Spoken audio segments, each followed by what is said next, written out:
Welcome to our YouTube channel story zone. Guys, next episode के लिए like का target 200 है। जैसे ही 200 लाइक्स हो जाएंगे तुरंत अगला एपिसोड आ जाएगा। तो अगर आपको जल्दी से नेक्स्ट एपिसोड चाहिए तो वीडियो को अभी लाइक करो। एपिसोड 41। आउच करते हुए डॉक्टर साहब ने अपना पैर पकड़ लिया तो रावी ने कहा, अरे भाई आपका पैर था, सॉरी, वो मुझे लगा कुछ और है इसलिए मैंने किक मार दी।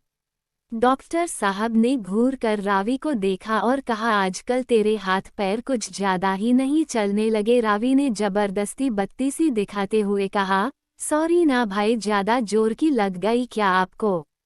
डॉक्टर साहब को लगी तो बड़ी जोर की थी, मगर कनक के सामने इम्प्रेशन जमाने के लिए झूठ मूठ का मुस्कुराते हुए बोले, अरे नहीं, ये सब तो मेरे लिए मामूली सी बात है। डॉक्टर साहब ने बिल पे किया और तीनों गाड़ी में बैठने लगे तो रावी बोली, भाई हम दोनों की कुछ पिक्स क्लिक कर दो। डॉक्टर साहब ने ओके कहा और अपना मोबाइल निकालकर फोटो खींच ली। वहीं पास ही में एक शॉप था तो रावी वहां जाकर अपने लिए बैंगल्स देखने लगी। कनक जल्दीबाजी में अपना पर्स नहीं लाई थी तो वो एक साइड खड़ी अपना फोन चलाने लगी। रावी ने अपने लिए बैंगल्स लिए और कनक से भी कुछ लेने के लिए कहा तो कनक ने कहा, हमें कुछ नहीं चाहिए। रावी के जिद करने के बाद भी उसने कुछ नहीं लिया, मगर डॉक्टर साहब कहाँ मानने वाले थे। उन्होंने सबसे नजरें बचाकर कनक के लिए झुमके ले ही लिए, फिर छुपके से कनक के हाथ में दे दिए। कनक ने इनकार करना चाहा तो होले से बोले, अगर तुम चाहती हो कि ये झुमके तुम्हें मैं पहनाऊं तो ठीक है, वरना चुपचाप रख लो। कनक जानती थी कि अगर उसने नहीं लिए तो डॉक्टर साहब सच में उसे रावी के सामने ही झुमके पहना देंगे, तो उसने रख लिए। फिर कनक को उसके घर छोड़कर रावी और सौरभ अपने घर चले गए। कनक जब घर में आई तो रागिनी जी ने उसे अपने पास बैठने को कहा। कनक बैठ गई तो रागिनी जी ने कनक का हाथ अपने हाथ में लेकर कहा, बेटा हमने आपके लिए कुछ सोचा है। हम चाहते हैं कि आप अब शादी के बारे में विचार बनाएं, या आप किसी को पसंद करती हैं तो वो भी बता सकती हैं, हमें कोई दिक्कत नहीं है। कनक अब दुविधा में पड़ गई कि डॉक्टर साहब के बारे में बताए या नहीं। वो तो कनक के कुछ कहने के पहले ही शांति आंटी वापस आ गई तो रागिनी जी ने कनक को अंदर जाने का इशारा किया, क्योंकि वो कनक के सामने कोई बात नहीं करना चाहती थी। कनक ने मन ही मन भोलेनाथ को धन्यवाद कहा और अंदर चली गई। शांति आंटी अपने उसी रिश्तेदार के बेटे की फोटो लेकर आ गई थी तो रागिनी जी ने बात टालते हुए कहा कि वो कल कनक से बात करके बताएगी। तो शांति आंटी ने कहा, जवान बेटी को कब तक लोगों से बचा कर रखोगी बहन, हम कोई दुश्मन थोड़ी हैं, कनक का भला ही चाहते हैं। रागिनी जी के दिमाग में बार बार शांति आंटी की बातें घूम रही थी। उन्हें कनक को लेकर अब चिंता होने लगी थी। उन्होंने सोचा सुबह उठते ही कनक से बात करेगी। दूसरी तरफ घर पहुंचकर सौरभ कपड़े चेंज करके बिस्तर पर लेट जाता है और कनक की पिक्स देखने लगता है। फिर कुछ सोचकर उसने अपना फोन उठाया और कनक को वीडियो कॉल कर दिया। दूसरी तरफ कनक भी सौरभ के बारे में ही सोचती है कि उसका फोन बजने लगा। उसने देखा कॉल सौरभ का है और उसने जल्दी से बाल ठीक किए और कॉल उठा ली। सौरभ एक हाथ अपने सर के नीचे रखते हुए एक हाथ से मोबाइल पकड़कर धीरे से बोले, टिल्ड सोई नहीं अभी तक? कनक ने सिर्फ ना में गर्दन हिलाई। सौरभ प्यार से कहता है, टिल्ड कुन्नू। कनक, टिल्ड हम। सौरभ ने शरारत से कहा, टिल्ड मेरे बारे में सोच रही हो? कनक ने मन में कहा, इन्हें कैसे पता चला कि हम इन्हीं के बारे में सोच रहे थे? सौरभ ने मुस्कुराकर कहा, टिल्ड तुम्हारा चेहरा सब बता देता है। कनक ने कुछ कहना चाहा मगर उससे पहले ही सौरभ बोला, टिल्ड तुम मन में भी इतनी जोर से बात करोगी तो मुझे पता तो चल ही जाएगा ना। कनक ने कुछ नहीं कहा, बस मुस्कुराकर अपने गाल पर आई बालों की लट को कान के पीछे करते हुए नजरें झुका ली। डॉक्टर साहब मदहोशी में बोले, टिल्ड जान सुनो ना, कनक टिल्ड हमन, सौरभ टिल्ड मिलना है। कनक टिल्ड 1 घंटा पहले ही तो मिले थे। सौरभ टिल्ड उसे तुम मिलना कहती हो, वो मेरे लिए टॉर्चर था जो तुम मुझे कर रही थी। कनक टिल्ड हमने क्या किया? सौरभ टिल्ड मुझे परेशान। कनक टिल्ड कैसे? सौरभ टिल्ड तुम मेरे सामने थी ना, तो मैं तुम्हें नजर भर देख पाया और ना ही अपनी सीने से लगाकर तुम्हें खुलकर ये कह पाया कि तुम आज बहुत खूबसूरत लग रही हो। और मन तो कर रहा था कि तभी तुम्हारी मासी से तुम्हारा हाथ मांग लूं। तो मांग लेते। कनक एकदम से बोल पड़ी, फिर अपनी ही जिभ अपने दांतों के बीच दबाते हुए नजरें चुराकर बोली, वो हम तो। मगर सौरभ ने थोड़ा सीरियस टोन में कहा, अभी नहीं, अभी तुम्हारी पाई पूरी हो जाने दो, फिर ही इस बारे में सोचेंगे। सही वक्त देखकर मैं खुद सबको बता दूंगा, तब तक इंतजार करो। कनक ने बोली, वो सब ठीक है, मगर हम आपके बारे में मासी को बता तो सकते हैं ना? सौरभ ने कहा, टिल्ड अभी नहीं, पहले मुझे अपनी फैमिली से बात करने दो, फिर ही तुम बताना। कनक को रागिनी जी की बात याद आ गई तो उसने गुस्से से कहा, टिल्ड आप सही वक्त का इंतजार कीजिए, और तब तक कोई और हमारे लिए रिश्ता लेकर हमारा हाथ मांगने आ जाएगा, तब हम क्या करेंगे? कनक ने नाराजगी से कहा। तो सौरभ ने कनक को परेशान करने के लिए यूं ही कहा, तो कर लेना शादी किसी और से। अब ऐसा तो है नहीं कि तुम्हारी शादी किसी और से हो जाएगी तो मुझे कोई और लड़की नहीं मिलेगी, सौरभ ने मजाकिया लहजे में कहा। मगर उसकी इस बात से कनक की आंखें भर आई। उसने भर्राए गले से एक बार और सौरभ से पूछा, आप सचमुच किसी और से शादी कर लेंगे?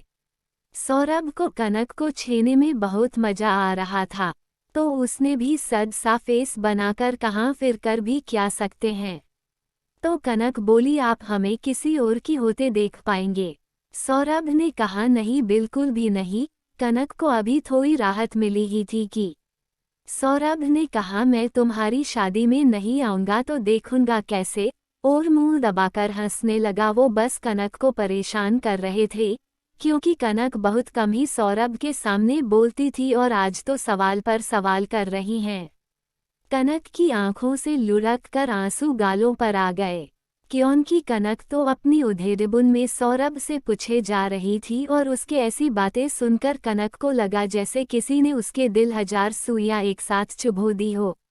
उसने वैसे ही रोते हुए सौरभ से कहा, अगर हम आपके नहीं हो सके तो किसी के नहीं होंगे, और कोई हमें देखने आए, हमारा हाथ मांगने आए, उससे पहले ये हम जहर खा लेंगे। और फोन कट करके बेड पर फेंकते हुए अपने घुटनों में चेहरा छुपाकर फूट फूट कर रोने लगी, और रोते हुए ही तब उसकी आंख लग जाती है, उसे भी पता नहीं चला।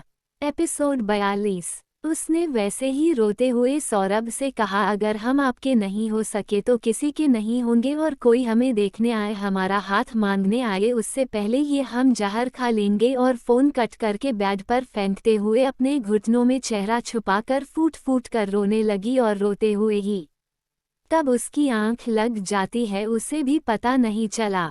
दूसरी तरफ सौरभ को कनक की फिक्र होने लगी, क्योंकि कोई भी बात हो वो कभी भी पैनिक नहीं करती थी। आज उसका ऐसा बिहेवियर सौरभ के समझ से बाहर था। उसने फिर से कनक को कॉल किया, मगर उसका फ़ोन बंद आ रहा था।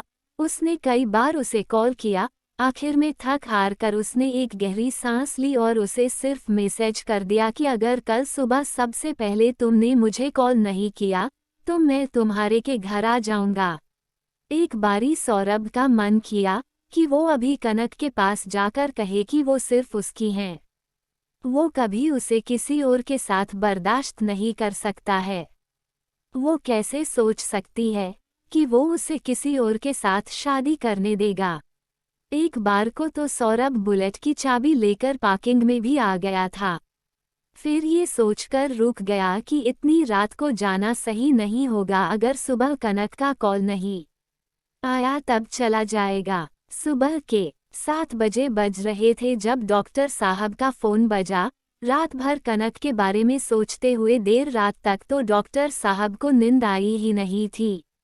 अभी कुछ ही घंटे बीते होंगे, उन्हें नींद आई कि उनका फ़ोन बजने लगी। उन्होंने बिना नंबर देखे कॉल रिसीव करते हुए अलसाए आवाज में बोले, यार कनक हद करती हो, तुम भी। अच्छा हुआ तुमने वो बोल ही रही थे कि फोन की दूसरी तरफ से आवाज आई।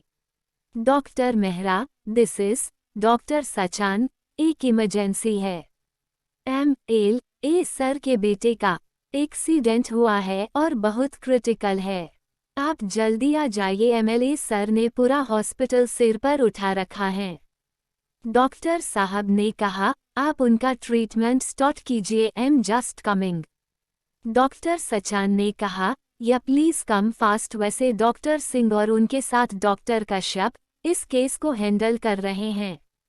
Okay, I will be there within 15 minute कहते हुए सौरभ उठे और रेडी होकर अपनी बुलेट की चाबी उठाए और मां को बताया, मॉम हॉस्पिटल में इमरजेंसी है, मुझे अर्जेंट निकलना पड़ेगा।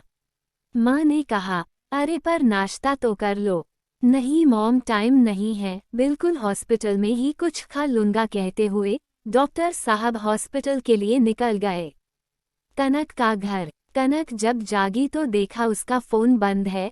उसने फोन चार्ज पर लगाया और नहाने चली गई। थोड़ी देर बाद जब वो नहाकर आई तो देखा रागिनी जी उसके रूम में बेड पर बैठी हुई थी। उनके हाथ में कनक का फोन था। मासी जी के हाथ में अपना फोन देखकर कनक के हाथ से टॉवल छुटकर नीचे गिर गया। उसने कांपती आवाज में कहा, मासी। कनक की आवाज सुनकर रागिनी जी ने कहा, अरे कनक, वो रावी का कॉल था तो हमने पिक कर लिया बेटा। उनकी बात सुनकर कनक की जान में जान आई। कनक ने पूछा, क्या कहा रावी ने? तो रागिनी जी बोली, रावी की आवाज तो नहीं आ रही थी, मगर ऐसा लगा जैसे उसका मोबाइल गिर गया हो, तो आप देख लो कॉल बैक करके। कनक ने कहा, हम बाद में कॉल कर लेंगे।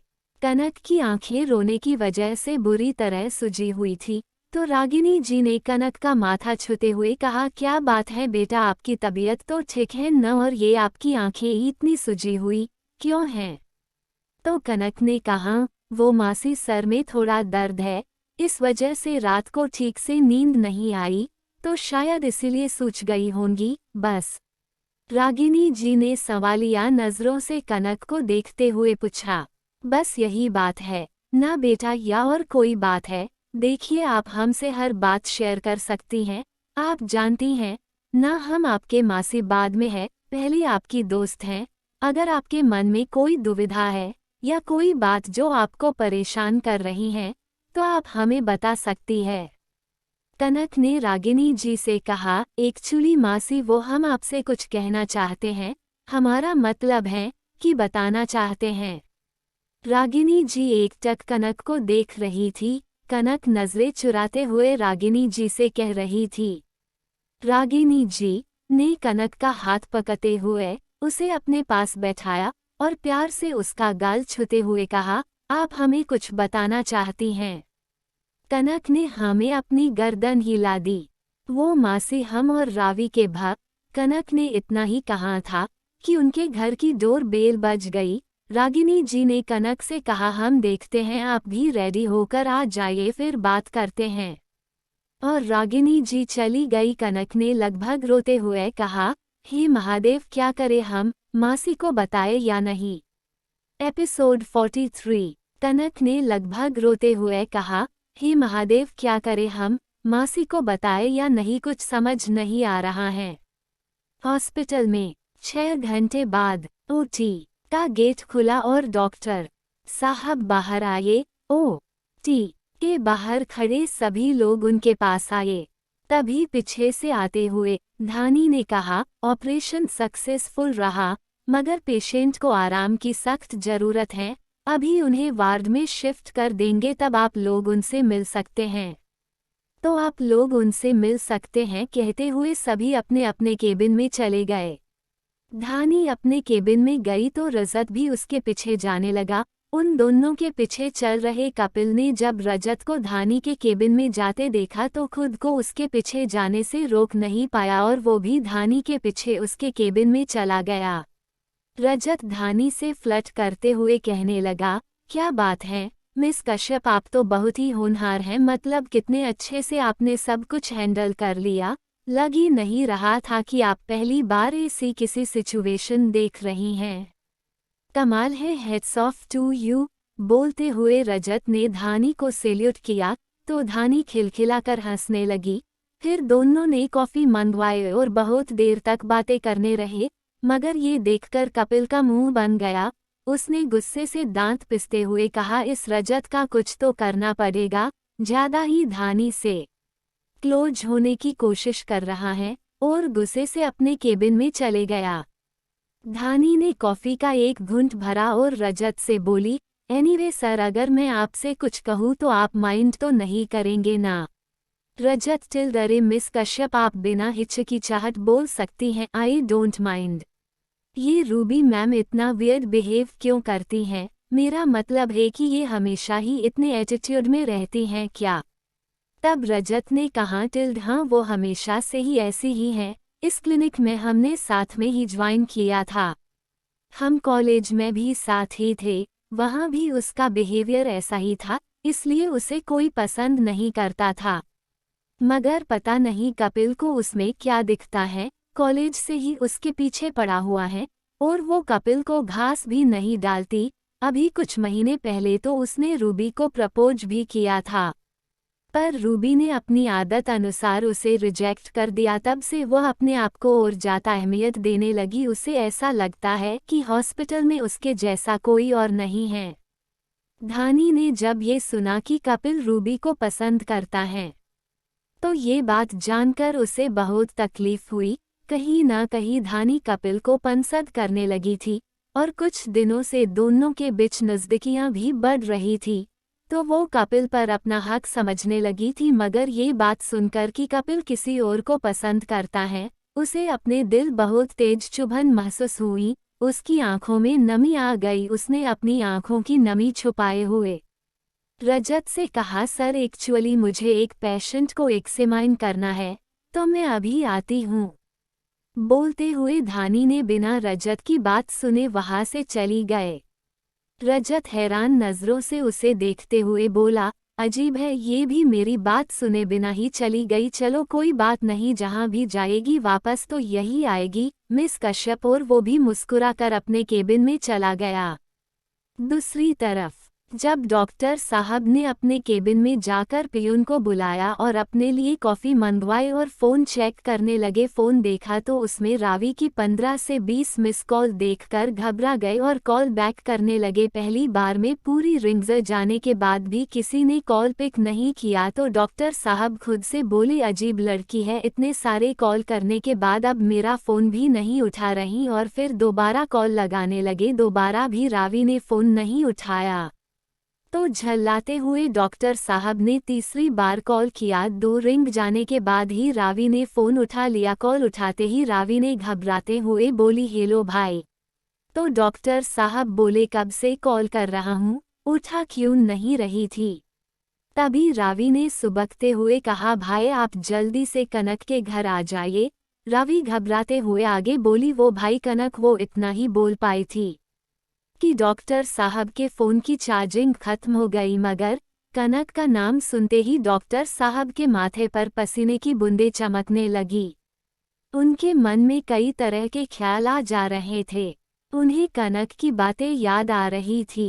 डॉक्टर साहब ने तुरंत बुलेट की चाबी ली और दौड़ते हुए पार्किंग में आकर बुलेट ली और धड़धाते हुए कनक के घर की ओर रवाना हो गए। जब कनक के घर पहुंचे तो घर में बहुत शोर हो रहा था।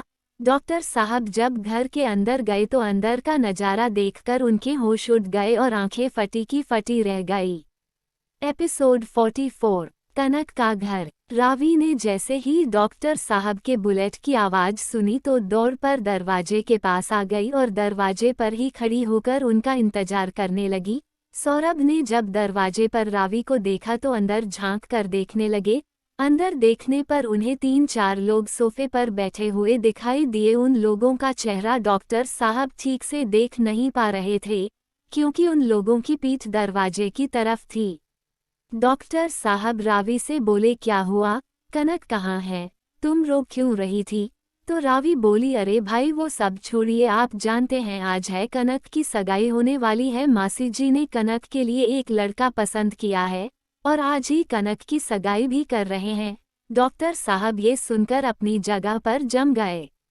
उन्हें तो कुछ समझ में नहीं आ रहा। थोड़ी देर बाद जब उन्हें समझ आया कि रावी क्या कह रही है, उन्होंने गुस्से से अपनी मुट्ठियां कसते हुए कहा, और कनक क्या वो भी सगाई के लिए तैयार हो गई? रावी बोली, नहीं भाई, वह भी रेडी नहीं थी। ये सुनकर डॉक्टर साहब को थोड़ी राहत मिली, मगर अगले ही पल रावी बोली, मगर जब उसने लड़के के बारे में सुना और उसे देखा तो वह भी सगाई के लिए तैयार हो गई। उसे भी रिश्ता मंजूर है। उस वक्त मुझे इतनी खुशी हो रही थी कि मुझे किसी के साथ शेयर करना था, इसलिए मैंने आपको कॉल कर दिया। आखिर वह आपकी भी तो कुछ लगती है। रावी ने कनखियों से डॉक्टर साहब को देखते हुए पूछा। ये सुनते ही डॉक्टर साहब ने आव देखा ना ताव देखा, सीधे रावी को साइड करते हुए अंदर घुस गए और आसपास देखे बिना ही कनक पर बरसने लगे। उन्होंने कनक की कलाई पकड़कर उसे खड़ा किया और अपने तरफ खींचते हुए कहने लगे, कल तो बड़ी बड़ी बातें कर रही थी और आज सगाई करने के लिए तैयार हो गई। इतनी जल्दी बदल लिया अपना फैसला तुमने तो? कनक सहमी सी सौरभ की गुस्से से लाल आंखों को देखकर डर रही थी। तभी वहां एक जोरदार आवाज गूंजी, यह क्या बदतमीजी है सौरभ? जब सौरभ ने उस तरफ देखा तो उसके मुंह से एक ही शब्द निकला, डैड। डैड आप यहाँ? डॉक्टर साहब ने हकलाते हुए अपने चारों तरफ नजर घुमाई तो वहां पर सरला जी, दादी जी, रागिनी जी और आलोक जी थे। सौरभ ने तुरंत कनक का हाथ छोड़ दिया और अपने किए पर पछताते हुए कनक की तरफ देखकर धीरे से सॉरी कहा और साइड में मासूम बच्चे की तरह खड़े हो गए, जैसे क्लासरूम में गलती करने के बाद टीचर से पकड़े जाने पर बच्चा पनिशमेंट से डरकर दुबक कर बैठ जाता है। बिल्कुल उसी तरह डॉक्टर साहब भी गर्दन नीचे किए चुपचाप खड़े हो गए। आलोक जी ने कहा, ये क्या बदतमीजी है सौरभ, तुम्हारी हिम्मत कैसे हुई कनक से इस तरह बात करने की? डॉक्टर साहब ने गर्दन ऊपर करके एक नज़र कनक को देखा और आलोक जी के तरफ देखते हुए बोले, आई एम सॉरी डैड। वो एक्चुअली मुझे लगा कि कनक की शादी किसी और से हो रही है तो मुझे गुस्सा आ गया और बस तभी आलोक जी ने हाथ दिखाकर डॉक्टर साहब को बीच में रोकते हुए कहा, और क्या अगर किसी और से भी हो रही होती तो तुम्हें कोई हक नहीं है कि तुम इस तरह से उसकी जिंदगी में दखलंदाजी करो? डॉक्टर साहब ने आलोक जी की आंखों में आंखें डालते हुए कहा, हक है डैड, मैं कनक से प्यार करता हूँ और कनक भी मुझसे प्यार करती है, तो उसके लाइफ में मेरे सिवा कोई और नहीं आ सकता। माहौल को गर्म होता देख रावी ने बीच में आते हुए कहा, मॉम डैड अब तो भाई आ गए हैं और उन्होंने एक्सेप्ट भी कर लिया है कि वह कनक को लाइक करते हैं, तो क्यों ना इनकी एंगेजमेंट कर लेते हैं। सौरभ ने घूर कर एक बार रावी को देखा और मन में कहा, ये सारा तेरा ही किया धरा है। रावी की बच्ची, तुझे तो मैं घर चल कर देखता हूँ। तब सरला जी ने कहा, मगर बेटा ऐसे सगाई नहीं कर सकते, हम घर में कोई भी शुभ काम गुरु जी से पूछकर मुहूर्त निकलवा कर ही करते हैं, फिर ये तो इतना बड़ा मौका है और मैं चाहती हूँ कि मेरे बच्चों की जिंदगी के ये पल खास बनकर उनकी यादों में रहे। इसलिए मैं बहुत ही धूमधाम से सौरभ और कनक की सगाई करना चाहती हूँ। इसी में सभी ने अपनी सहमति जताई। रागिनी जी ने कहा, हम सभी के लिए लंच लगाते हैं, और रावी से बोली, बेटा आप सौरभ जी को कनक के रूम में ले जाइए, हॉस्पिटल से सीधे यही आए हैं तो थोड़ा फ्रेश हो जाएंगे। और किचन में चली गई कनक और सरला जी भी उनके हेल्प करवाने चले गए। रावी ने मुस्कुरा कर कहा, जी मासी जी, और डॉक्टर साहब को कनक के रूम में ले जाने लगी। सौरभ ने रूम में जाते ही रावी का कान पकड़कर कहा, क्या बदमाशी चल रही है ये सब? रावी ने अपना कान सौरभ की पकड़ से छुड़ाते हुए कहा, भाई कान तोड़ दोगे क्या? अगर मैंने मॉम को आपके और कनक के बारे में नहीं बताया होता तो आपकी जगह कोई और कनक को लेकर फुरार हो जाता। वो तो शुक्र मनाए कि सुबह जब मैं कनक के घर आई तभी मैंने कुछ लोगों को कनक के बारे में पूछते देखा और सारी बात पता लगवाई। तब पता चला कि वो लोग कनक के लिए रिश्ता लेकर आए हैं और कनक का घर खोज रहे हैं। तो मैंने उन्हें गलत एड्रेस बता दिया और जल्दी से मॉम डैड को बुलवा लिया और मासी जी से कनक के रिश्ते की बात करने को कहा।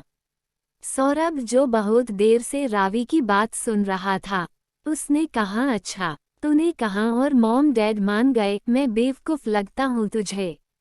सौरभ ने शक करते हुए कहा। तब रावी बोली, वो भाई एक्चुअली मॉम ने कल आपकी और कनक की कन्वर्सेशन सुन ली थी तो उन्होंने मुझसे कंफर्म किया। तो मैंने उन्हें कहा कि आप दोनों रिलेशनशिप में हो। तो मॉम ने डैड को कहा तो हम लोग सुबह ही यहाँ आ गए थे, मगर आपको परेशान करने के लिए मैंने आज सगाई वाली बात कही थी। बट मुझे नहीं पता था कि आप इतना ज़्यादा रिएक्ट करेंगे कि सबके सामने कनक का हाथ पकड़कर बोलेंगे कि तुम किसी और से सगाई नहीं कर सकती। तो डॉक्टर साहब बोले, वैसे तुमने अच्छा काम किया आज, वरना तो मुझे लगता था कि मेरी लव स्टोरी की विलेन तू ही होगी। अच्छा चल जा अब और कनक को भेज। रावी गुस्से से अपने दोनों हाथ कमर पर रखकर मुंह खोलते हुए कहा, ओहो भाई, मतलब निकल गया? तो आप मुझे ऐसे बाहर फेंक रहे हैं जैसे लोग दूध से मक्खी निकालकर फेंकते हैं। तो डॉक्टर साहब बोले, अच्छा चल अब नौटंकी मत कर, जाकर को कनक को भेज ना यार प्लीज। डॉक्टर साहब ने रावी को दरवाजे की तरफ लगभग धकेलते हुए बोले। रावी ने कहा, ओके भाई जा रही हूँ। आप धकेल क्यों रहे हैं? रावी ने कहा और किचन में आ गई। किचन में कनक और सरला जी भी रागिनी जी की हेल्प करने चली गई। तो रावी ने कहा, कनक मुझे तुझसे कुछ काम है तो 1 मिनट मेरे साथ चल। बोलते हुए रावी ने कनक का हाथ पकड़कर उसे उसके रूम में ले जाकर उसे रूम में छोड़कर दरवाजा बंद कर दिया। एपिसोड 45। सौरभ ने जब गेट बंद होने की आवाज सुना तो मुड़कर देखा। कनक घबराहट में अपने दुपट्टे को अपनी उंगलियों में लपेटते हुए नजरें झुकाए खड़ी थी। सौरभ ने जब उसे इस तरह नर्वस होते देखा तो सौरभ को हंसी आ गई। उसने आगे बढ़ते हुए उसकी दोनों हथेलियों को अपने हाथ में लेते हुए कहा, क्या हुआ वुड बी बीवी? अब तो हैप्पी हो ना? तुम चाहती थी कि सबको हमारे बारे में पता चल जाए तो हो गई, तुम्हारी ख्वाहिश पूरी हो गई। फिर उसकी कमर पर हाथ रखकर उसे अपने करीब करते हुए शरारती लहजे में कहता है, अब मेरी ख्वाहिश पूरी करो। कनक ने गुस्से से उसके हाथ अपनी कमर से हटाए और 2 कदम पीछे होकर सौरभ की आंखों में देखते हुए सख्त लहजे बोली, नहीं, हम बिल्कुल भी नहीं चाहते थे कि आप ऐसा कुछ करें। कहते हुए कनक की आंखें आंसुओं से भर गई और आवाज कांपने लगी। उसने आगे कहा, हम चाहते थे कि आप हमारा हाथ मांगने आए अपने परिवार के साथ, मगर इस तरह आकर आपने सब कुछ खराब कर दिया। पता नहीं सब लोग क्या सोच रहे होंगे, मगर आपको क्या मतलब है? आपको तो हर बार अपनी मनमानी करनी होती है। अच्छा हुआ आज आपकी फैमिली थी, अगर दूसरा कोई और होता तो कितनी बदनामी होती हमारी।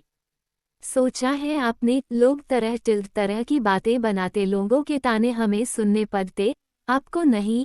मगर आपको तो इस सब से कोई फर्क ही नहीं पड़ता है। आप कोई भी काम तरीके से क्यों नहीं करते हो? हम ही बेवकूफ़ थे जो आपसे उम्मीद लगाए बैठे थे। कहते कहते कनक रोने लगी।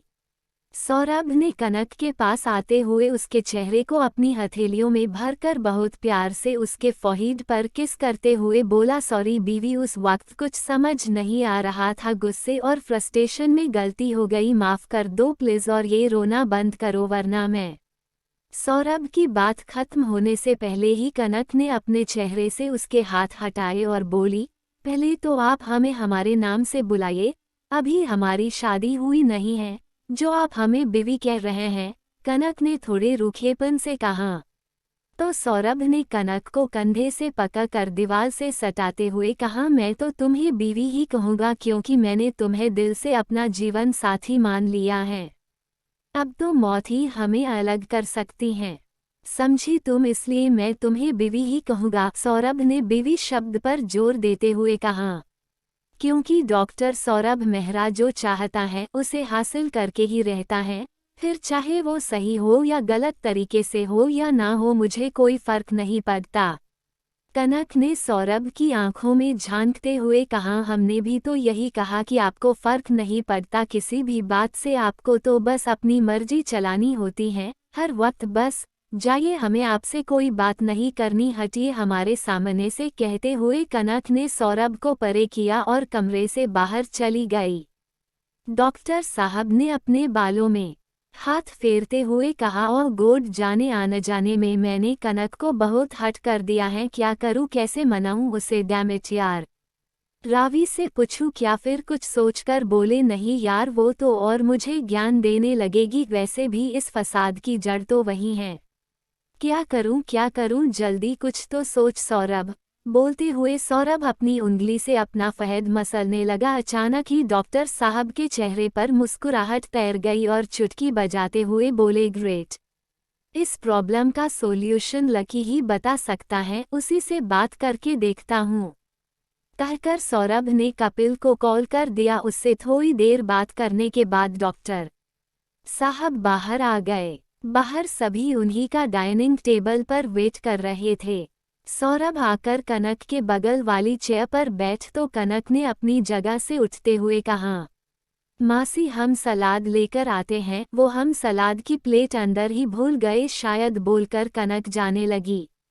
कनक जब सलाद लेकर आई तो वो सौरभ के पास बैठने के बजाय सरला जी के पास बैठ गई। ये देखकर सौरभ को बहुत गुस्सा आया। सभी को कनक की हरकत थोड़ी अजीब लगी, मगर किसी ने ज्यादा ध्यान नहीं दिया और सभी ने अपना खाना खत्म करके लगे। खाना खत्म करके मेहरा फैमिली मेहरा मेंशन के लिए निकल गए। दूसरी तरफ धानी हॉस्पिटल से निकलकर सीधे बाहर थोड़ी दूरी पर खड़े पानी पूरी वाले के पास चली गई और अपने लिए पानी पूरी बनवाने। धानी ने पानी पूरी वाले से कहा, भैया मेरे लिए तीखी पानी पूरी बना दीजिए। पता नहीं क्यों मगर रजत की बातें सुनकर उसे रोने का मन कर रहा था, मगर वो रोती तो सब उससे रोने का कारण पूछते जो कि उसे खुद भी नहीं पता। उसने पानी पूरी खाते हुए पानी पूरी वाले भैया से कहा, भैया पानी पूरी थोड़ा और तीखा बनाए। ऐसे करते करते इतनी ज्यादा तेज पानी पूरी खाने लगी कि उसकी आंखों से आंसू बहने लगे और उसका चेहरा लाल हो गया। उसके बावजूद भी वो और ज्यादा मिर्च डालने का कहने लगी। पानी पूरी वाले भैया ने धानी को थोड़ा हैरत से देखते हुए कहा, मैडम और तीखा बनाओ पानी पूरी। तो धानी ने एक हाथ से अपने आंसू साफ किया और अपनी गर्दन हमें हिलाते हुए गहरी सांस खींचकर बोली, भैया आप और मिर्च डाल दीजिए। पानी पूरी वाले ने धानी की प्लेट में और ज्यादा मिर्च वाला पुचका रख दिया। वहां खड़ा हर एक शख्स आंखें फाड़े सिर्फ धानी को ही देख रहा था, क्योंकि वह लगातार अपने पानीपुरी में मिर्ची बढ़ाए जा रही थी और लगातार उसकी आंखों से आंसू बहने लगे। जैसे ही उसने अगला पानीपुरी उठाकर अपने मुंह में डालने लगी, तभी किसी ने उसका हाथ पकड़कर उस पूरी को फेंक दिया। धानी ने नजर उठाकर उस तरफ देखा तो सामने कपिल हैरान नजरों उसे ही देखे जा रहा था, या यूं कहो धानी को ही घुरेका देख रहा था। धानी ने जब कपिल को देखा अपना चेहरा दूसरी तरफ फेर लिया। एपिसोड 46। धानी ने नजर उठाकर उस तरफ देखा तो सामने कपिल हैरान नजरों उसे ही देखे जा रहा था, या यूं कहो धानी को ही घूरकर देख रहा था। धानी ने जब कपिल को देखा तो अपना चेहरा दूसरी तरफ फेर लिया। कपिल को धानी का ऐसा मुंह फेर लेना रास नहीं आया तो उसने उससे कहा, तुम यहाँ क्या कर रही हो? मैं तुम्हें अंदर खोज रहा था। कपिल ने क्लिनिक की तरफ इशारा करते हुए कहा, मगर धानी ने उसकी बात को पूरी तरह से इग्नोर करते हुए पानी पूरी वाले से पुचका मांगने लगी।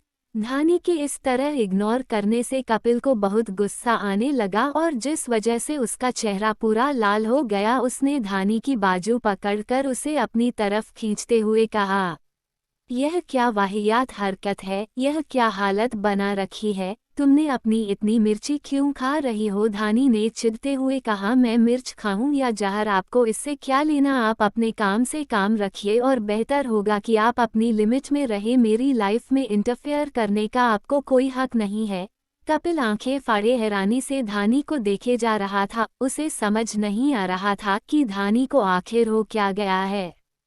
सुबह तक तो सब कुछ ठीक था, अचानक ऐसा क्या हो गया जो धानी इस तरह से बर्ताव कर रही है। उसने अपने आप को नॉर्मल करते हुए गहरी सांस ली और धानी से बोला, पहले हम घर चलते हैं, फिर इस बारे में बात करेंगे। धानी ने तुनकते हुए कहा, मुझे कोई घर पर नहीं जाना। आपको जाना है आप जा सकते हैं, मेरी जब मर्जी होगी तब आ जाओगी। आसपास खड़ी सभी लोग उसी को देख रहे थे। ये देखकर अब कपिल का गुस्सा कंट्रोल से बाहर होने लगा। उसने धानी की कलाई पकड़कर उसे खींचते हुए हॉस्पिटल की पार्किंग में ले जाने लगा। धानी लगातार उससे अपनी कलाई छुड़ाने की कोशिश करती रही, मगर कपिल की पकड़ उसकी कलाई पर इतनी मजबूत थी कि वह अपना हाथ कपिल की पकड़ से छुड़ा ही नहीं पा रही थी।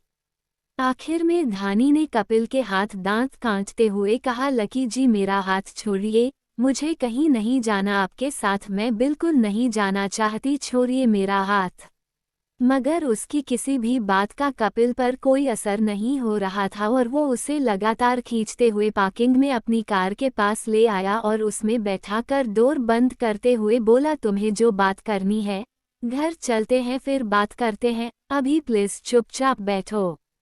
धानी ने कार का गेट ओपन किया और बाहर निकलते हुए बोली, मुझे आपके साथ नहीं जाना, आपको एक बार में बात समझ नहीं आती। कपिल ने उसे कार से सटाते हुए उसके दोनों तरफ अपने हाथ रखकर गुस्से चिल्लाते से बोला, हाँ नहीं आती समझ, नहीं समझ पा रहा हूँ मैं तुम्हें। जब भी लगता है कि मैं तुम्हें जानता हूँ तुम्हारा एक नया रूप मेरे सामने आ जाता है। और धानी के ऊपर झुकते हुए कहा, मुझे समझ नहीं आ रहा कि तुम्हें हो क्या जाता है।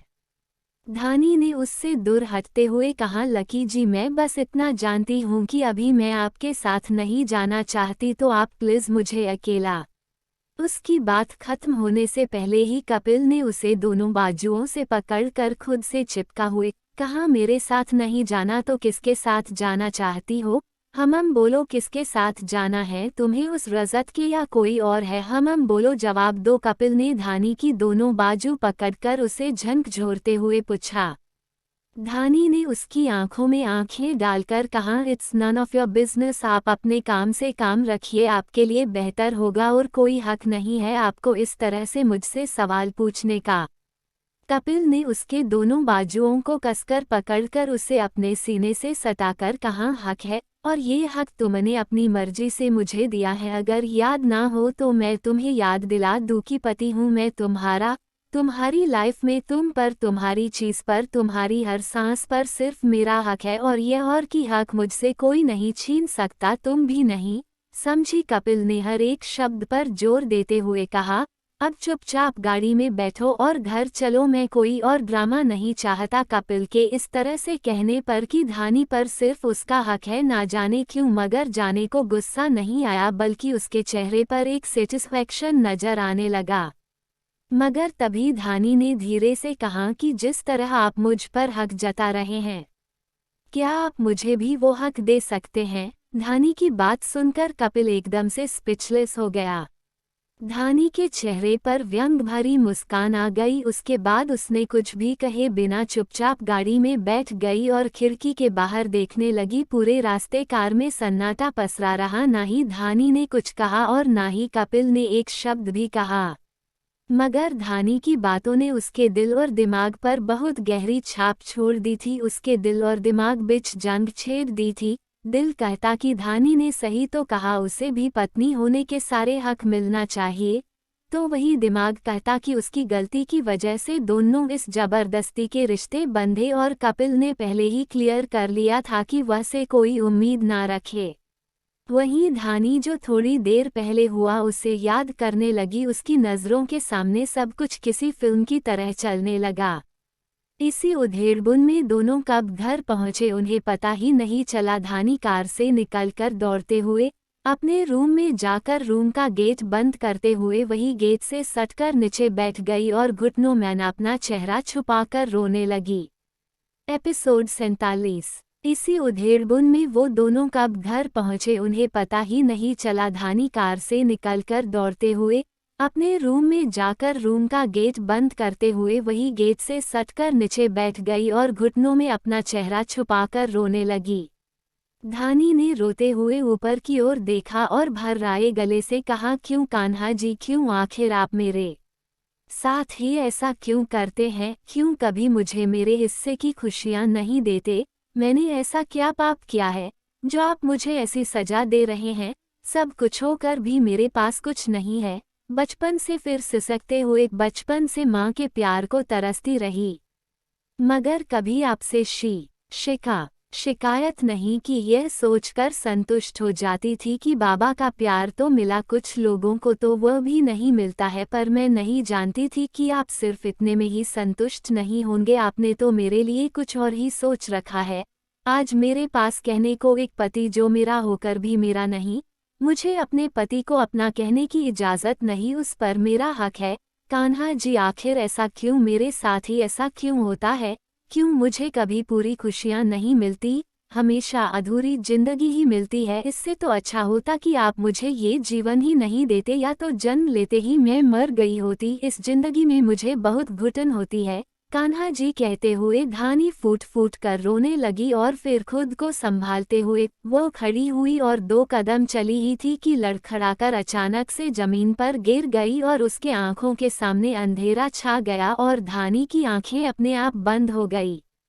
नीचे हॉल में सोफे पर बैठे कपिल को भी समझ नहीं आ रहा था कि वह ऐसे बिहेव क्यों कर रहा था। उसे धानी को तकलीफ में देखकर क्यों तकलीफ हो रही थी, क्यों वो उसकी इग्नोरेंस बर्दाश्त नहीं कर पा रहा था।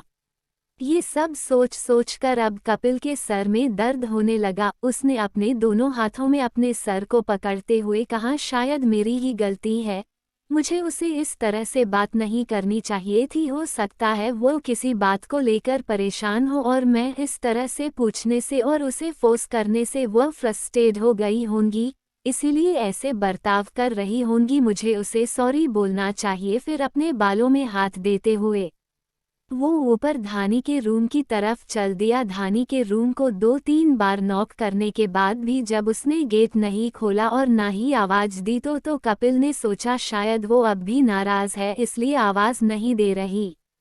तो उसने धीरे से रूम का गेट खोलकर देखा तो हैरत से उसकी आंखें फटी की फटी रह गई। धानी फर्श पर बेहोश पड़ी हुई थी।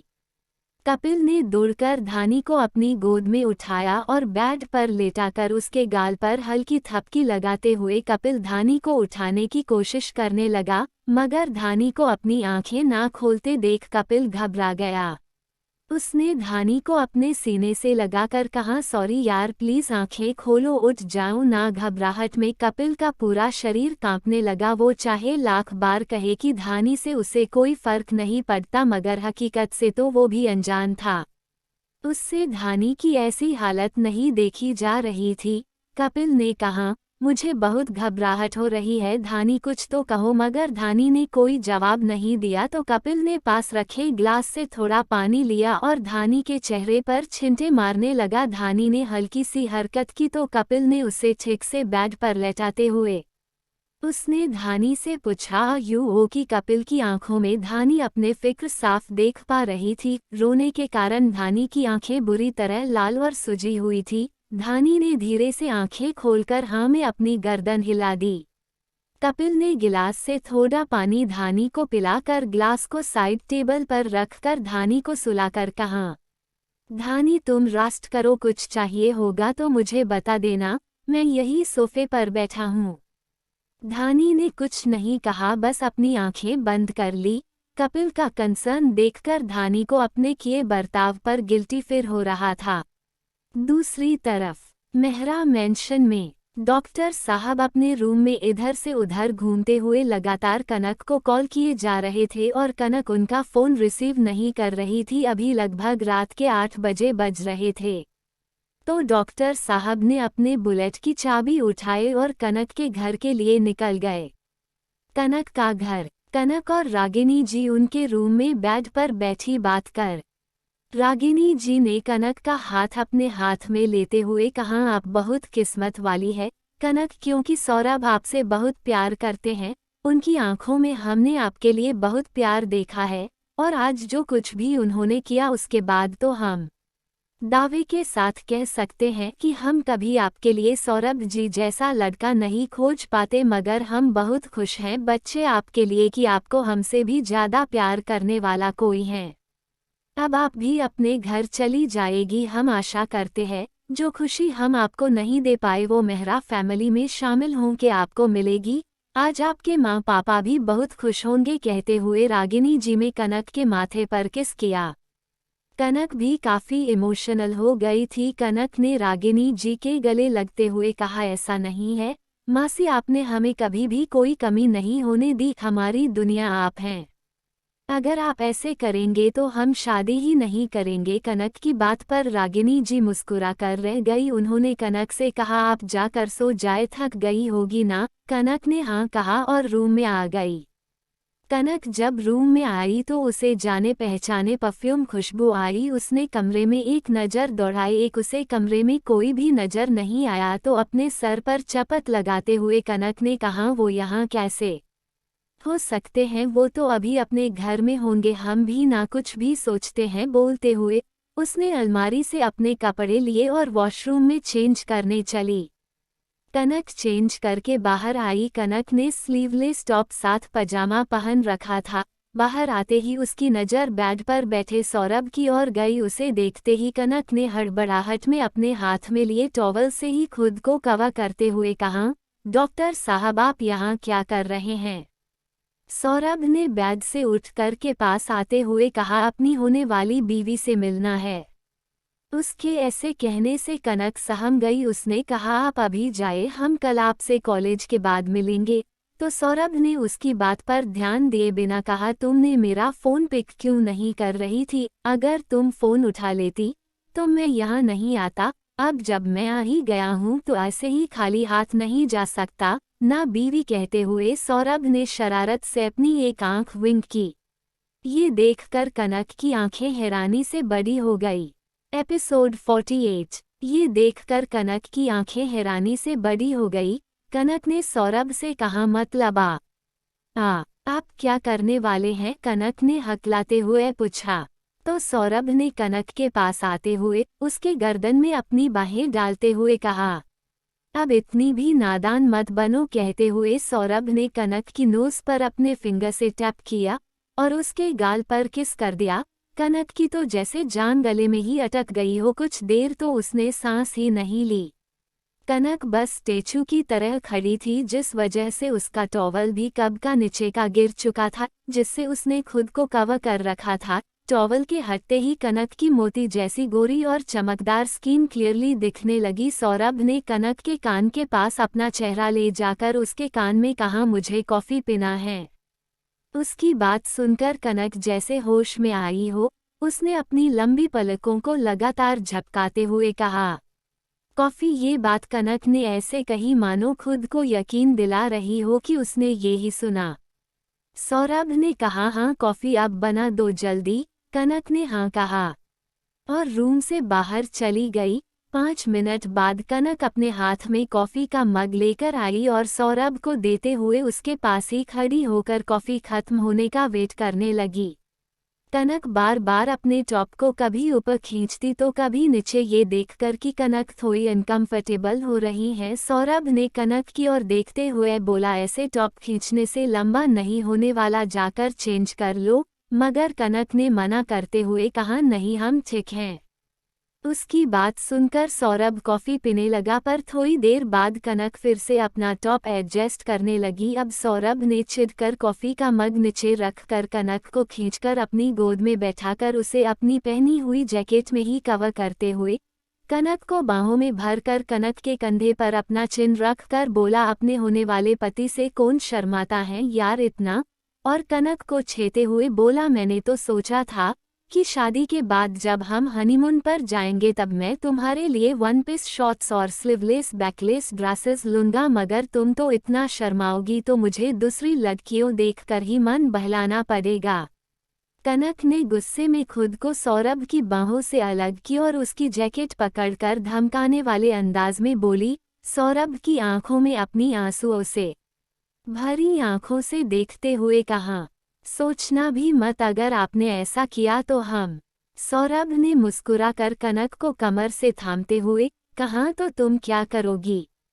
कनक अंडस्को तो हम, सौरभ अंडस्को तो तुम, कनक अंडस्को तो हम आपकी आंखों पर पट्टी बांध देंगे, और सौरभ अंडस्को और कनक अंडस्को जो हमारे डॉक्टर साहब को, सौरभ अंडस्को हम जो तुम्हारे डॉक्टर साहब को। तुम्हारे शब्द पर जोर डालते हुए मुस्कुराते हुए कनक के चेहरे पर बार बार बदल रहे एक्सप्रेशन देख रहे थे। कनक बेख्याली में बस बोले जा रही थी और सौरभ उसे अपनी बाहों में थोमे हुए बहुत प्यार से उसके चेहरे को लगातार देखे जा रहे थे। कनक ने जब इस बात पर गौर किया सौरभ बस उसे परेशान कर रहा है, तो उसने सौरभ के हाथ पर मारते हुए कहा, आप हमें परेशान करने का कोई मौका नहीं, आप बहुत बुरे हैं। जाए, हमें आपसे शादी ही नहीं करनी, आपको छोटे अंडस्को छोटे कपड़े पहनने वाली चाहिए तो जाइए उस रूबी से शादी कर लीजिए। ये बोलते वक्त कनक ने एक बार भी सौरभ की तरफ नहीं देखा जो आग उगलती नजरों से कनक को घूर रहा था। कनक ने कुछ बोलने के जैसे ही मुंह खोला, अचानक सौरभ ने कनक के सर के पीछे हाथ ले जाकर एक झटके से कनक के होठों को अपने होठों के बीच दबाकर उसे किस करने लगा। सौरभ बहुत वाइल्डली और पैशनेटली कनक को किस कर रहा। इस किस से सौरभ की नाराजगी कनक महसूस कर पा रही थी। लगभग 10 मिनट की किस के बाद सौरभ कनक से अलग होकर उसके फोरहेड पर अपना फोरहेड जोते हुए कनक से कहने लगे, दोबारा कभी मत कहना कि तुम शादी नहीं करोगी, मजाक में भी मैं ये बात बर्दाश्त नहीं कर सकता। कनक ने जरा भी उम्मीद नहीं की थी कि सौरभ ऐसा कुछ करेंगे। उसने प्यार से सौरभ की तरफ देखते हुए थैंक्स कहा। सौरभ ने सवालिया नजरों से कनक की तरफ देखा। कनक ने आगे कहा, थैंक्स हमारी लाइफ में आने के लिए, थैंक्स हमें इतना प्यार करने के लिए। मगर सौरभ से कहा, मत करिए हमसे इतना प्यार, क्यों करते हैं आप हमसे इतना प्यार, ऐसा भी क्या खास है हममें। सौरभ ने कनक की कमर में हाथ डालकर उसे अपने और करीब खींचते हुए उसके माथे को चूम लिया और कहा, मेरे लिए तुम ऊपर वाले का नायाब तोहफा हो जो मेरा है और सिर्फ मेरा। कनक ने सहम कर अपनी आंखें बंद कर ली। सौरभ ने हौले से कनक की बंद पलकों को अपने होठों से छूते हुए कहा, पता नहीं मगर तुम मेरी मोहब्बत हो, आदत हो, जरूरत हो या दीवानगी या जुनून, कुछ नहीं पता, मगर तुम। कनक का हाथ अपने सीने पर दिल की जगह रखते हुए कहा, इसका सुकून हो, तुम मेरे जीने की वजह हो। कनक, तुम्हारे बिना तुम्हारा डॉक्टर साहब कुछ भी नहीं, इसलिए जब तुम नाराज होती हो तो कुछ अच्छा नहीं लगता। ये कहते वक्त सौरभ की आंखों में नमी आ गई। मैं तुम्हारी नाराजगी बर्दाश्त नहीं कर सकता तो तुमसे दूरी कैसे बर्दाश्त करता, बोलो। हम कनक एकटक सौरभ को ही देख रही थी। उससे सौरभ की नम आंखें छुप नहीं पाई। उसने अपनी एडी ऊपर की और पंजों पर खड़े होकर सौरभ के गाल को हल्के से अपने होठों से छूकर पीछे हट गई। सौरभ के चेहरे पर शरारती मुस्कान छा गई। उसने फुर्ती से कनक को अपनी तरफ वापस खींचा और बोला, दिस इज नॉट फेयर बीवी। फिर अपने गाल को जहां कनक ने किस किया था छूते हुए बोला, मेरे इस गाल पर इतनी मेहरबानी की तुमने कि मेरा ये गाल बुरा मान गया, चलो अब जल्दी से इस पर भी मेहरबानी करो। सौरभ ने अपने दूसरे गाल पर उंगली से टैप करते हुए बोला। कनक ने शर्माते हुए उसके उस गाल पर भी किस कर दिया और जल्दी से सौरभ के सीने में अपना चेहरा छुपा लिया। सौरभ ने कनक के शर्म से लाल चेहरे को देखा और बोला, यार बीवी तुमने तो जंग छेड़ दी। तो कनक ने अपना चेहरा ऊपर करके नासमझी से सौरभ की ओर देखा जो मुस्कुराते हुए उसे ही देख रहा था। कनक ने मासूमियत से कहा, हम समझे नहीं, हमने कौन सी जंग छेड़ दी। टेरर इश्क ने साथिया मेरा हाल क्या कर दिया, टेरर इश्क ने साथिया मेरा हाल क्या कर दिया। एपिसोड 49। सौरभ ने कनक के शर्म से लाल चेहरे को देखा और बोला, यार बीवी तुमने तो जंग छेड़ दी। तो कनक ने अपना चेहरा ऊपर करके नासमझी से सौरभ की ओर देखा जो मुस्कुराते हुए उसे ही देख रहा था। कनक ने मासूमियत से कहा, हम समझे नहीं, हमने कौन सी जंग छेड़ दी। तो सौरभ ने अपने लिप्स की तरफ इशारा करते हुए कहा, देखो तुम मेरे दोनों गाल कैसे मेरे लिप्स को परेशान कर रहे हैं। सौरभ की शैतानी देखकर कनक ने उसे खुद से दूर करते हुए कहा, डॉक्टर साहब अब आप जाइए, बहुत रात हो गई, कल हम कॉलेज के बाद आपसे मिलेंगे। सौरभ ने कहा इतनी जल्दी भी क्या है तुम्हें मुझे भगाने की, अभी तो मैंने तुम्हें नजर भर देखा तक नहीं। कनक ने कहा 1 घंटे हो गए हैं आपको, अभी तक आपने हमें देखा ही नहीं क्या? चलिए जाए, बेमतलब के बहाने मत बनाए, और सौरभ को विंडो की तरफ धकेलने लगी। सौरभ ने कहा ओके बाबा जा रहा हूँ। धकेल क्यों रही हो, तुम तो मुझे ऐसे भगा रही हो जैसे अपने होने वाले पति को नहीं, अपने बॉयफ्रेंड को चुप चुप के मिलने बुलाया हो तुमने। तो कनक ने आंखें दिखाते हुए कहा आप भी तो छुप छुप के ही मिलने आए हैं, अब आप हमारे बॉयफ्रेंड है या होने वाले पति, अगर आप आए तो छुप कर ही है, तब तो हमें भेजना भी छुप छुप के पड़ेगा। अगर मेन डोर से हमसे मिलने आते तो हम आपको मेन डोर से बाय बाय करते। सौरभ ने अपनी एक आईब्रो उठाते हुए कनक से कहा देख रहा हूँ कोई मेरे प्यार नाजायज फायदा उठा रहा है, लगता है मैंने कुछ ज्यादा ही बिगाड़ दिया है तुम्हें। हाँ, तो कनक ने कहा तो हमने नहीं कहा था आपसे इतना प्यार करने के लिए, हमसे अब बिगड़े तो बिगड़े सही, पर जैसे भी हैं आप ही के हैं। उसकी बात सौरभ के दिल को छू गई। उसने कनक को हग करते हुए कहा जान। कनक हम्म। सौरभ अंडस्को I have something for you, और अपनी जैकेट के पॉकेट में हाथ डालकर उसमें से एक बहुत ही सुंदर सा वेलवेट का बॉक्स निकाला। कनक ने उसके हाथ में बॉक्स देखते हुए कहा यह क्या है? सौरभ ने वह बॉक्स कनक के हाथ में पकड़ाते हुए कहा खुद ही देख लो। कनक ने बॉक्स ओपन किया तो उसमें बहुत सुंदर चांदी की पायल थी। कनक ने पायल को देखते हुए पूछा ये किसकी है? सौरभ ने कहा ये खूबसूरत सी पायल मेरी खूबसूरत बीवी के लिए है। कनक ने मना करते हुए कहा लेकिन हम यह नहीं ले सकते, हम हर बार आपसे इस तरह के गिफ्ट एक्सेप्ट नहीं कर सकते।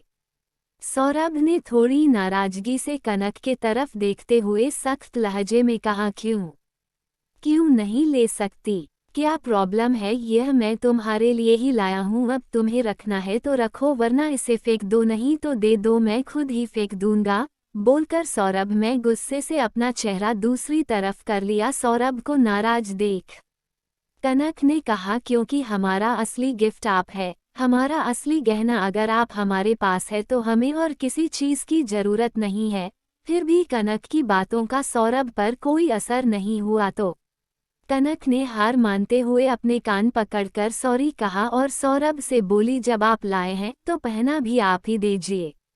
ये सुनकर सौरभ के चेहरे पर हल्की सी मुस्कान आ गई और उसने तुरंत कनक यह आपसे वह बॉक्स लिया और अपने घुटनों पर बैठते हुए कनक का पैर अपने एक घुटने पर रखकर पायल पहनाने लगा। कनक उसे बहुत प्यार से देख रही थी और सोच रही थी क्या ये वही इंसान है जो उसे परेशान करने का एक भी मौका नहीं छोड़ता था और आज उसकी इतनी केयर करता है, उसकी इतनी फिक्र करता है।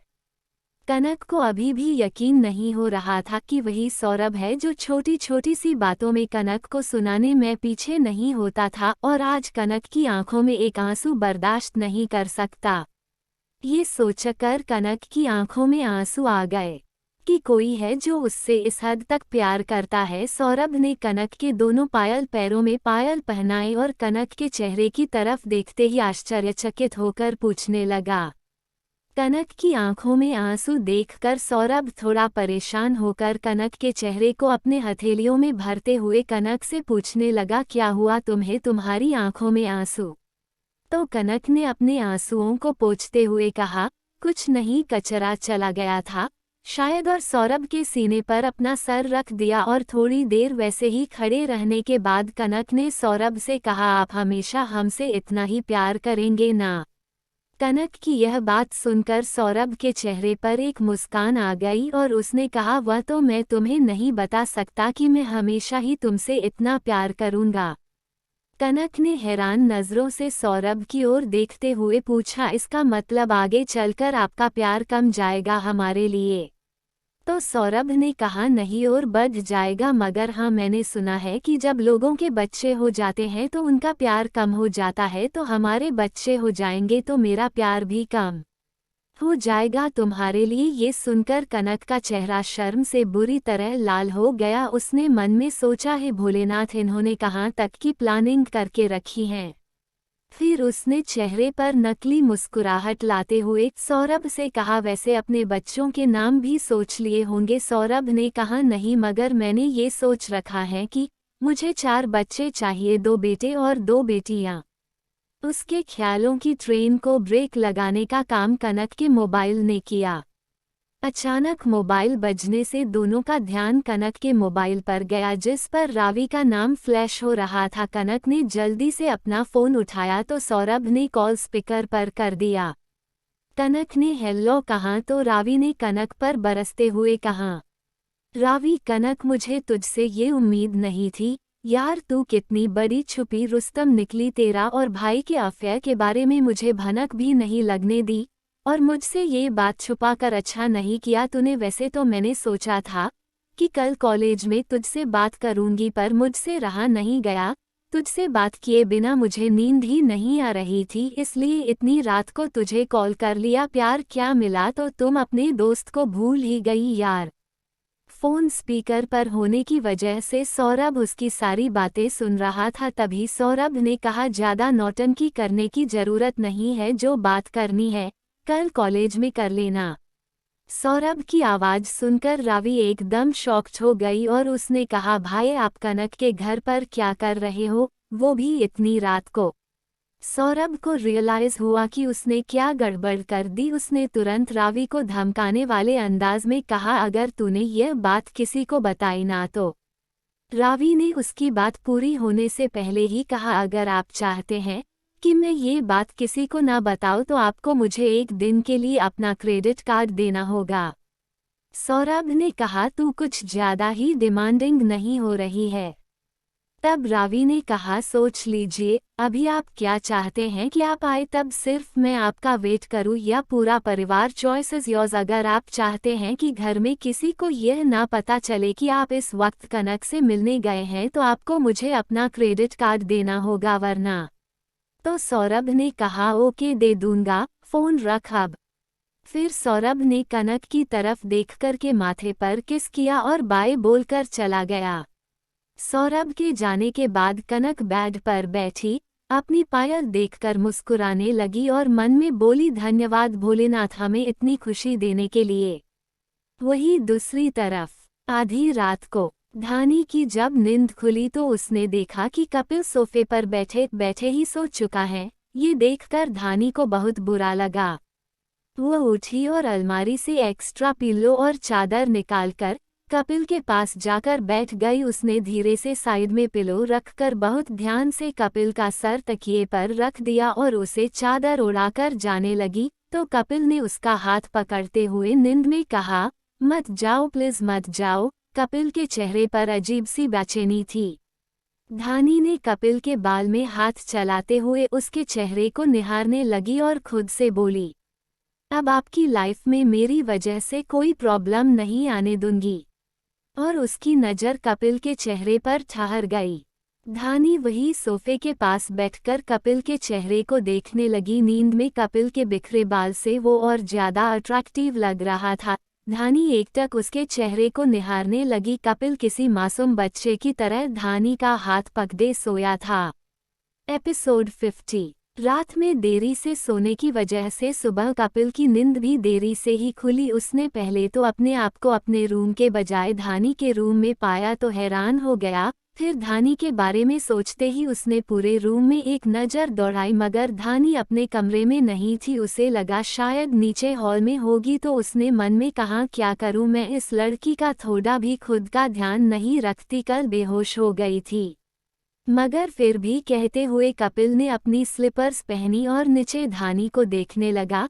जब पूरे घर में देखने के बाद भी धानी उसे कहीं नहीं दिखी तो कपिल झुंझलाहट में धानी को कॉल कर दिया। 2-3 रिंग के बाद ही फोन उठ गया। कपिल ने सामने से हेलो कहने का भी इंतजार नहीं किया और बरसते हुए बोला, मैं कब से तुम्हें ढूंढ रहा हूँ, कहाँ हो तुम धानी?